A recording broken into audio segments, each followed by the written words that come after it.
is the Little Listeners Library.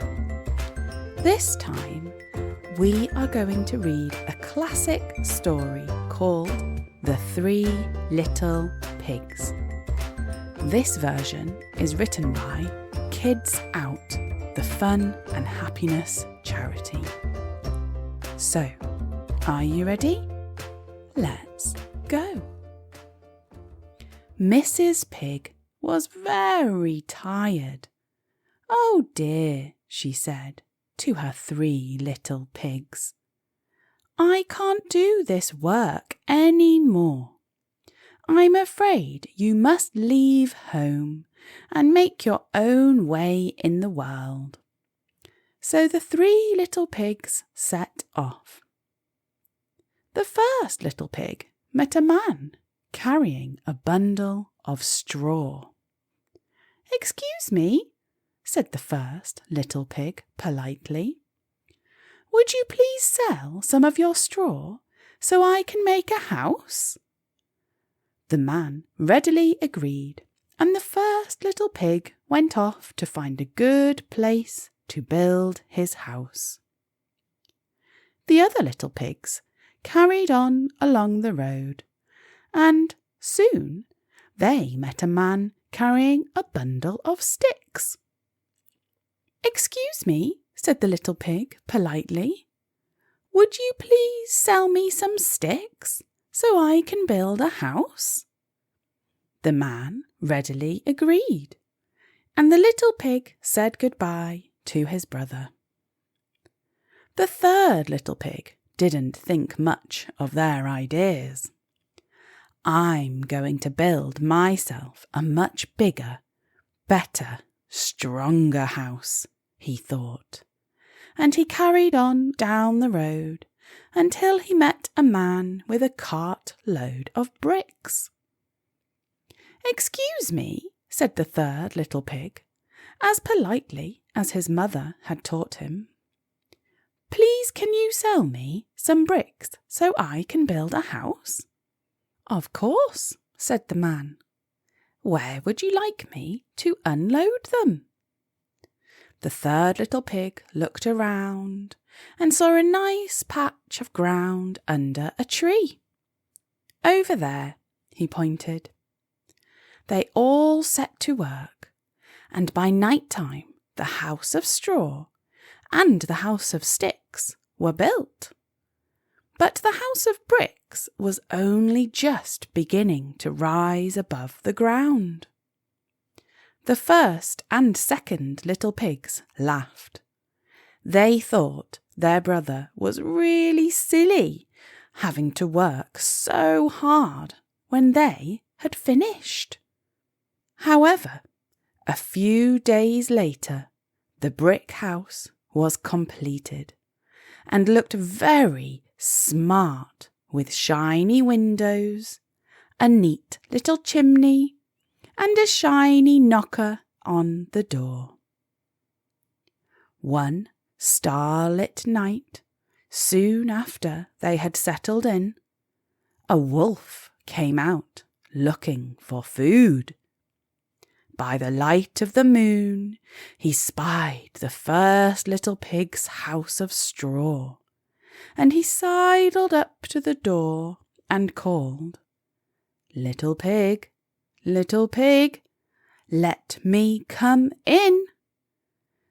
"No, no, not by the hair on my chinny chin chin," replied the little pig.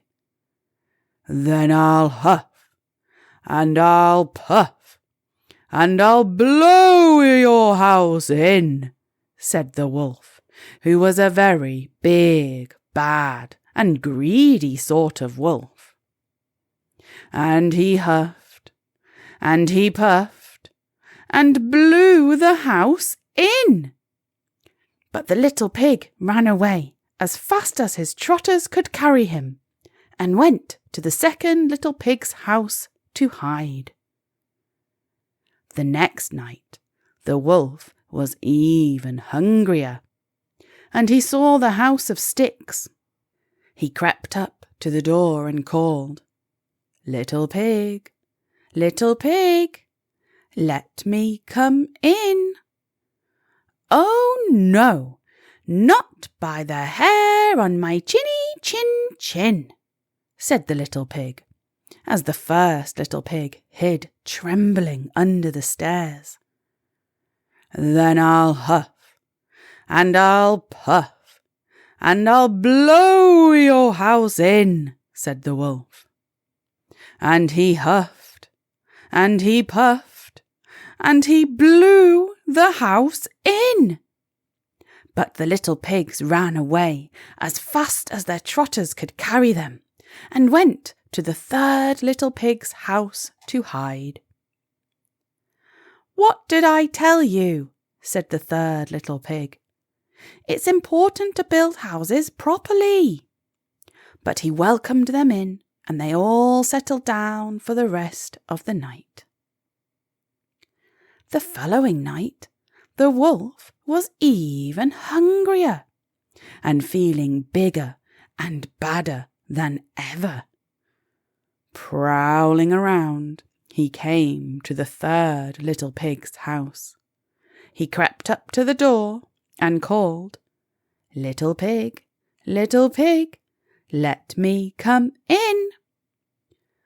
"Oh no, not by the hair on my chinny chin chin," said the third little pig, while the first and the second little pigs hid trembling under the stairs.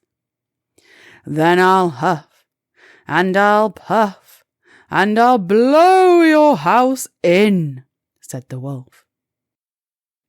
And he huffed, and he puffed, and he blew, but nothing happened. So he huffed, and he puffed, and he blew again, even harder, but still nothing happened. The brick house stood firm. The wolf was very angry, and getting even bigger and even badder by the minute. "I'm going to eat you all," he growled. "Just you wait and see." He prowled round the house, trying to find a way in. The little pigs trembled when they saw his big eyes peering through the window. Then they heard a scrambling sound. "Quick, quick," said the third little pig. "He's climbing the tree. I think he's going to come down the chimney." The three little pigs got the biggest pan they had and filled it full of water and put it on the fire to boil. All the time they could hear the sound of the wolf climbing the tree and then walking along the roof. The three little pigs held their breath. The wolf was coming down the chimney. Nearer and nearer he came until, with a tremendous splash, he landed in the pan of water. "Yow!" he screamed, and shot back up the chimney, thinking his tail was on fire. The last the three little pigs saw of the big bad wolf was him flying over the treetops, clutching to a very sore tail. So the three little pigs lived happily together ever after in their very smart house of bricks. The end. Well, that is a very good story of the three little pigs and how they all lived safely in the brick house in the end. I wonder whether you could try to build a house at home and see what materials you can use. You can try different things like sticks and straws or bricks and see which house is the strongest. See if you can tell a grown-up what what you would build your house out of and why. I'm sure they would love to hear all about it. Thank you for coming to the Little Listeners Library. We'll see you again soon.